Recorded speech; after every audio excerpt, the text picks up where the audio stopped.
The day my own children closed the door on me. I still remember that evening.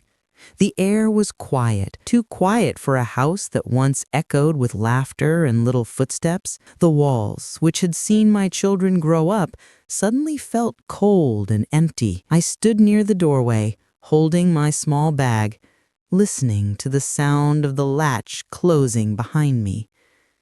That sound, it wasn't loud, but it was heavy. It was the sound of finality, of a chapter ending. My son didn't look back. My daughter-in-law didn't say anything. And I just smiled, not because I was happy, but because I didn't want them to see my tears. When your own children close the door on you, the pain doesn't shout, it whispers. It sits quietly inside your chest and keeps reminding you this was once your home. I walked a few steps away and turned around. The house looked different from outside, not like the warm home I built with love, but just a building with lights and curtains. I had spent 30 years inside those walls, cooking, cleaning, caring, worrying, and praying. Every corner of that house had a memory. My son's first steps, my daughter's first drawing, my husband's laughter echoing through the rooms. But now, all that remained were echoes. I didn't blame anyone that night. Maybe they were tired of me. Maybe I had become a burden. Maybe I didn't understand their new world. But I knew one thing. Love cannot be forced. And sometimes, silence is the only way to love. So, I walked to the bus stop with my small bag and my heart full of memories. I didn't know where I'd go. I only knew I had to keep walking, one step at a time. That night, under the soft streetlight, I whispered to myself, "It's all right. You've given enough. Now it's time to let go." And that's how the story began. Not with anger, but with acceptance. Not with shouting, but with silence. I was not always a woman standing alone with a small bag, unsure of where to go. For most of my life, I was surrounded by laughter, warmth, and the soft chaos of family. My days were filled with small routines, each one tied to the people I loved most. I remember the mornings first. The sun would barely peek through the curtains when I would wake, careful not to disturb my husband, who always slept a little longer. I would quietly make tea, and sometimes he would wake, giving me a sleepy smile, saying, "You always think of everyone before yourself." Those were simple moments, but they were the threads that held our lives together. My children were the center of everything. My eldest son, always so curious, would wake early to watch the world come alive. I would prepare his breakfast just the way he liked it, warm parathas with a little honey, the one treat I allowed myself to indulge in making for him. He would eat quickly, running off to school with a smile, leaving traces of his small energy everywhere, on the floor, on the table, in my heart. My daughter was quieter, more thoughtful. She loved sitting by the window, drawing in her little notebook, while I hummed old songs from my own childhood. Sometimes I would watch her and think, where did all the years go? It felt like only yesterday she was learning to hold a spoon, and now she was growing into a young woman, strong and independent. Even when life was not perfect, we managed. There were disagreements, little ones, like who left the light on or who forgot to close the door properly, but they always passed. Our home smelled of love, of spices, of fresh laundry, and sometimes of the quiet exhaustion that comes from caring for a family. I had always believed that family meant more than anything else. I spent my life ensuring that everyone felt seen, heard, and loved. I was there for school projects, for birthday cakes, for late-night coughs and scraped knees. I celebrated achievements quietly, wiped away tears gently, and never asked for much in return. My husband, now gone for many years, had always said, "Your heart is too big. One day it will be tested." I never understood what he meant fully until that night when I stood at the doorway, bag in hand, smiling through my pain.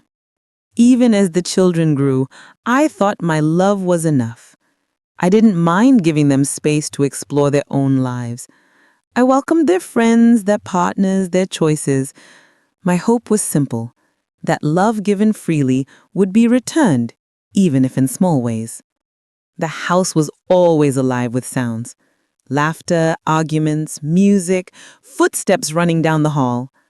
On weekends, the dining table was crowded, full of plates and cups, crumbs and stories. We celebrated festivals, birthdays, achievements, and even the little victories of a normal day.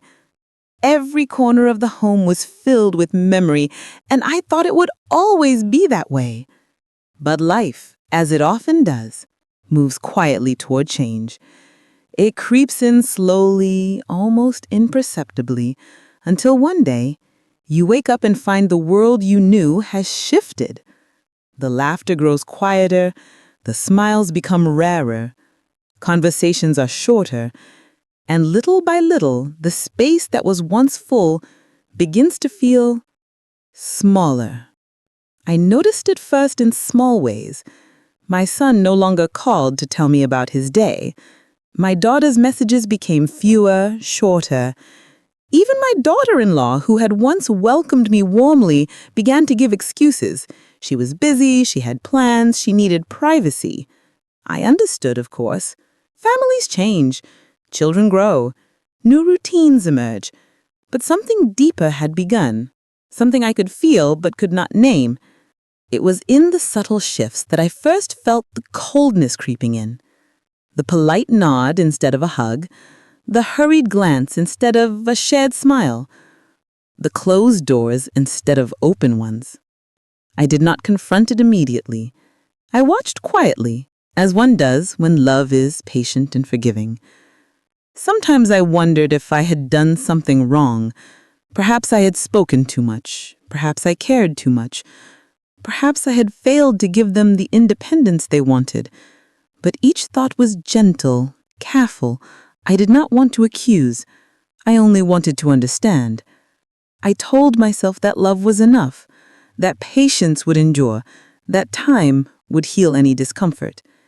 And so I continued my routines, preparing meals, arranging the home, tending to memories, and hoping that the walls that had always held warmth would continue to do so.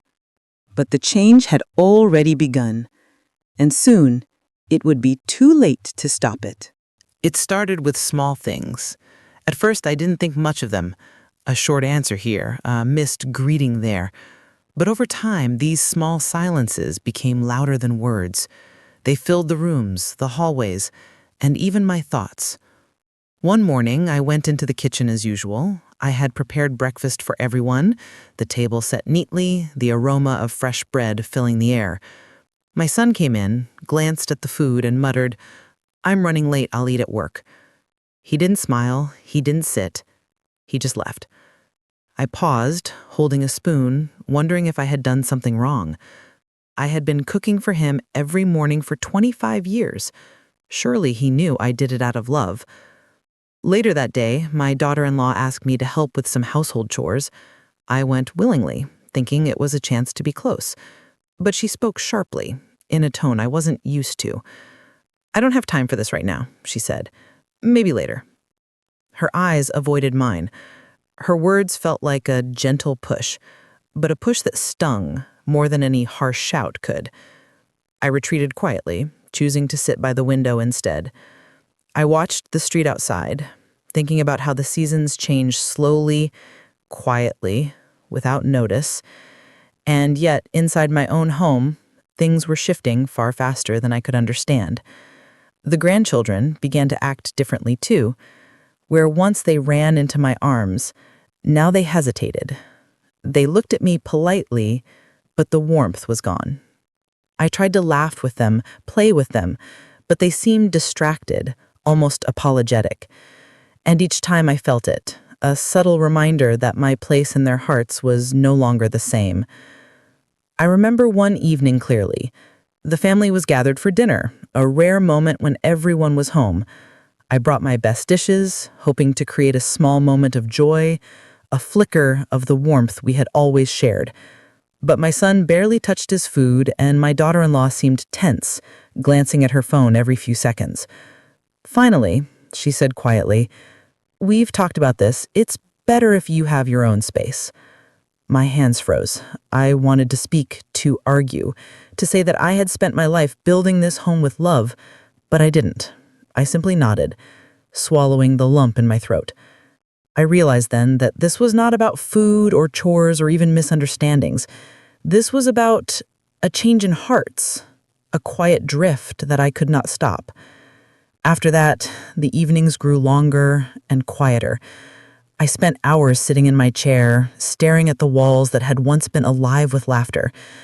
I remembered birthdays celebrated, tears wiped away, victories cheered, and I wondered, was all that love not enough? Sometimes my son would glance at me, his eyes filled with a mixture of discomfort and guilt. I could see that he felt torn between his wife and me, but the space between us was growing, invisible, but real. Conversations became formal, polite, empty, and I learned to speak less, to ask less, to hope quietly without expecting answers. One afternoon, I overheard a conversation that shook me more than words could express. My daughter-in-law was speaking on the phone saying something about how difficult it was to manage with her mother-in-law in the house, and how it was time for her to leave. I don't remember what I felt at that moment. Anger, sadness, or disbelief. Perhaps all three. But mostly, I felt the heavy weight of acceptance settling in. It was not that they no longer loved me. I think, deep down, they did.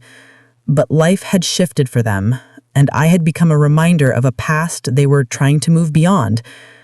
And that realization hurt more than anything else, because love without recognition, without space, becomes a quiet ache. I tried to adapt. I gave more space, retreated into the smaller corners of the house, and tried to exist without being noticed. But sometimes even my attempts, a sigh, a glance, a word left unspoken, I felt like a shadow of the grandmother I had once been, drifting in the margins of my own family. Yet, I never lost my patience. I never let my heart turn bitter. I reminded myself daily that love does not demand reciprocity. Love waits, even in silence. Love endures, even when unacknowledged. There were moments of fleeting connection, a smile from my granddaughter, a whispered thank you from my son when I handed him tea, and those moments were like little sparks of light in the growing shadow. They reminded me of the life we once shared and gave me the strength to keep moving forward, even as I felt my place in their hearts slipping away. I learned to observe quietly, to listen carefully, to live gently in the spaces they allowed me. And yet the tension was always there, like a silent storm gathering on the horizon, waiting for the moment it would pour. And that moment arrived one chilly evening when everything changed at once. I had prepared dinner, hoping to recreate a fragment of our old family dinners, but the house was quiet, colder than usual. My son and daughter-in-law exchanged glances, and then she spoke the words that would mark the beginning of the end of that chapter of my life. "Mom, it's time for you to find your own place. We can't manage with you here anymore." I remember the words clearly, each syllable sinking into me like a quiet stone. And yet I did not cry. I did not argue. I did not raise my voice. I simply smiled, held my bag, and nodded. Because I knew that love is not possession. Love is not control.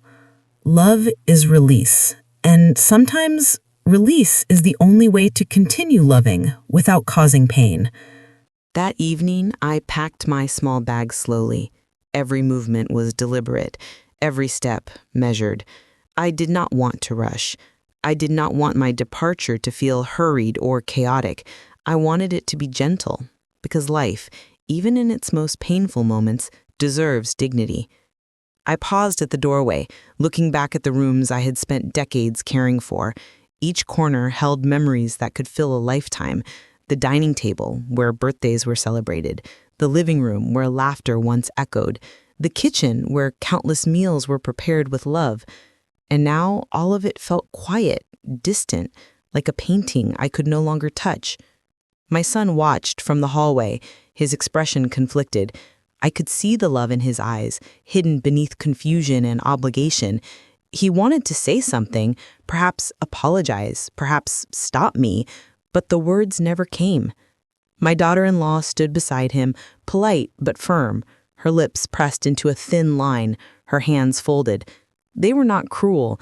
They were simply tired of carrying the weight of a house filled with the past. I smiled at them both. "It's all right," I said softly. "I understand." My son's eyes filled with unshed tears, but he looked away. I did not take it personally. I understood that love sometimes requires letting go, and that holding on too tightly can hurt more than leaving. I walked down the hallway one last time, feeling the floor beneath my feet, remembering the small sounds that had once filled this space. The creak of the stairs, the soft hum of the refrigerator, the distant tick of the clock, all familiar, all comforting, and now all silent. When I reached the front door, I hesitated. I placed my handle on the handle and felt a surge of emotion that I could not name. It was not anger, it was not resentment, it was a profound sadness wrapped in the warmth of all the love I had given and received. I took a deep breath, stepped outside, and pulled the door gently closed behind me. The world outside was quiet. The streetlights glowed softly, casting long shadows on the pavement. I felt the cool air on my face, the gentle brush of the evening wind.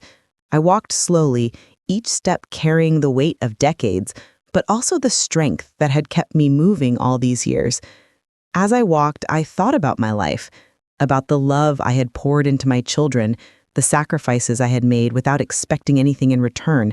I thought about the mornings of tea and breakfast, the evenings of stories and laughter, the nights spent worrying and praying. I realized that every act of love, every moment of care had been its own reward. I also thought about forgiveness. I understood that my children were not trying to hurt me. They were simply living their lives in a way that felt necessary for them. And I knew that holding on to anger would only weigh me down. Forgiveness was the gift I could give, not just to them, but to myself. That night, I found a small guest house on the outskirts of the town. It was modest, simple, and quiet, everything I needed. I unpacked my bag slowly, arranging my few belongings with care. I made a cup of tea and sat by the window, looking out at the street below. The city lights twinkled softly, and for the first time in many weeks, I felt a small measure of peace. I allowed myself to remember, without pain. I remembered my children's laughter, their first steps, their first words. I remembered the love we had shared, the warmth of our home, the simple joy of being together. And I realized that even though I had left my home, I had not left my love behind.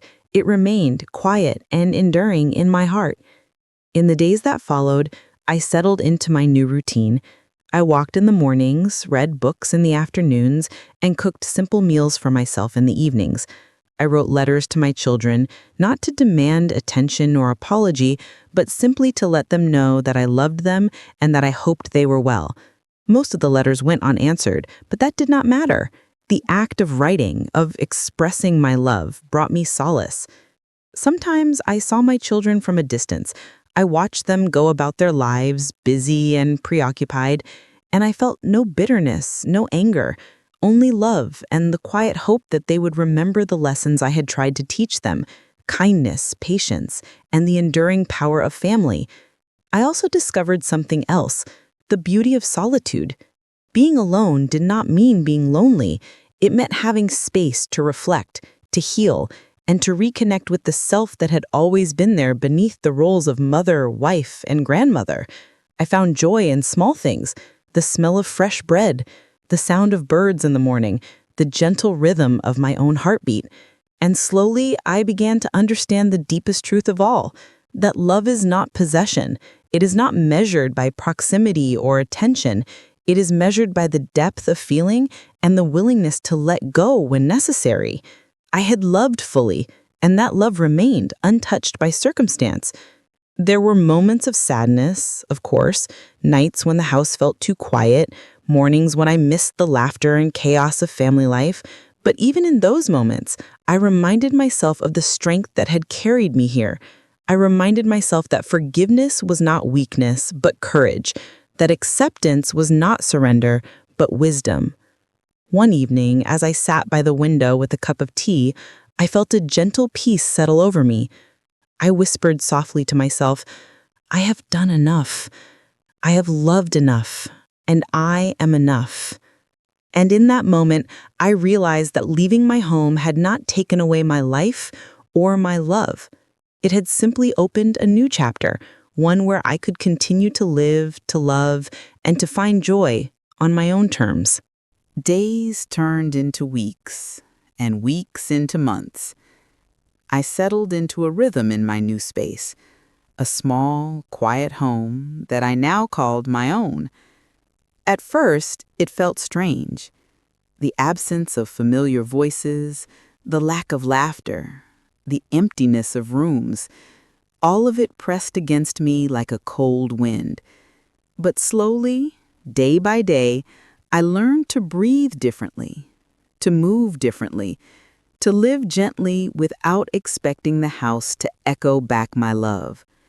I spent mornings walking in the park, the sunlight soft on my face, the rustle of leaves beneath my feet reminding me that life continues even when our hearts ache. I watched families together, and sometimes a pang of sadness would rise, but I did not let it stay. Instead, I sent my love silently to them, to my children, my grandchildren, wherever they were. I began writing in a small journal each day. I wrote not about sorrow, but about gratitude, about the love I had given and received, about the moments of joy that even the hardest days could not erase. I wrote letters to my children, too. I did not expect them to respond. I only wanted them to know that I had forgiven them, that I still loved them, and that I wished them happiness. Some days were harder than others. I missed the sound of my grandchildren's laughter echoing through the hallways. I missed the small rituals we shared, tea in the mornings, stories at night, the smell of freshly baked bread. I remembered birthdays, anniversaries, and celebrations that had once filled our home with warmth. And yet, even in those moments of longing, I felt a growing sense of clarity. I realized that life is not about holding on to people or places. It is about the love we carry inside us and the way we allow it to grow, even when circumstances change. My children's choices, their distance, did not diminish the love I had for them. It only reminded me that love can exist freely, without expectation. One evening, as I sat by the window with my cup of tea, I remembered the day I walked away. I remembered the quiet steps, the soft closing of the door, the way the world felt heavy and yet full of possibility. I thought about the lessons I had learned: patience, resilience, forgiveness, and the strength of an open heart. And I smiled because I knew that I had grown stronger through it all. I also discovered the joy of small connections in my new life. I met neighbors who greeted me warmly, shared stories of their own lives, and welcomed me into small gatherings. I found comfort in simple conversations, in shared meals, in the warmth of human connection beyond family. And slowly, a new life emerged, not a replacement for what I had lost, but a continuation of the love I had always carried within me. Sometimes, I close my eyes and see my children as they once were, young, full of energy, curious and laughing. I remember the moments we shared, and I allow myself to feel both the joy and the sorrow. I do not dwell on the pain of rejection. Instead, I honor the love that has always been at the center of my life. I never stopped loving my children, but I also learned that love does not require proximity or constant validation. It requires acceptance, patience, and the courage to let go when needed. I forgave them, not because they asked for forgiveness, but because I needed to free my heart. Holding on to resentment only makes the soul heavy. Releasing it allows for peace. In the quiet moments of my new home, I often whisper to myself, I am enough. I have loved enough. I am loved even in ways I cannot see. And those words are true. I feel them in the warmth of the sun on my face, in the gentle rhythm of my heartbeat, in the soft laughter of children playing in the park. Life, I have learned, is not measured by the doors that close, but by the love that remains, enduring, quiet, unshakable. My home may have changed, my children may have drifted, but the essence of what I carry inside me, kindness, patience, empathy, love, remains. And that is enough. I also learned to embrace solitude as a gift rather than a punishment. In solitude, I found space to reflect, to heal, and to reconnect with myself. I discovered passions I had set aside for decades: reading, writing, walking in nature, cooking simple meals just for the joy of making them. I realized that life could still be beautiful even when it looked different from what I had imagined. Sometimes, at night, I think of my children and grandchildren. I think of the lives they are living, the challenges they face, the joys they experience, and I send my love silently, as I always have. I do not demand recognition or gratitude. I do not wait for apologies or explanations. I simply hope that the love I gave them has shaped them in small ways, taught them kindness, patience, empathy, and the enduring value of family. And in that hope, I find peace. I also remind myself that forgiveness is not weakness, it is strength. Strength to love even when it is difficult. Strength to release what cannot be changed. Strength to continue living fully despite the gaps left by others. One morning, as the sunlight poured gently through my window, I brewed a cup of tea and sat by the table, looking at the quiet streets outside. I thought about the years behind me, the love I had given, the memories I carried, and I smiled, softly, because I understood something important. The heart has an infinite capacity for love.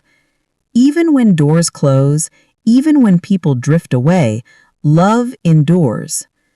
I whispered to myself, I am free now. I am at peace. I have loved, and I will continue to love quietly, fully, always. And in that moment, I realized that my life was not diminished by rejection. It was enriched by the lessons I had learned about love, about patience, about resilience, and the quiet power of forgiveness. The days continued, each one a new opportunity to live, to love, and to grow. I greeted the morning with hope. I welcomed the evening with gratitude, and I carried in my heart the enduring truth that even when children close the door, love does not vanish. It remains, quiet, steadfast, and eternal. That is the story of the day my own children closed the door on me. It was not the end of my life, nor of my love. It was the beginning of a new chapter, one where I learned that forgiveness is freedom, acceptance is strength, and love in its purest form is boundless. And so I continue my days with a gentle heart, knowing that though the world changes, love remains. It remains in the memories we cherish, in the acts of kindness we share, and in the quiet resilience of the human spirit. I have loved, I have given, and I have forgiven, And that, I have realized, is more than enough.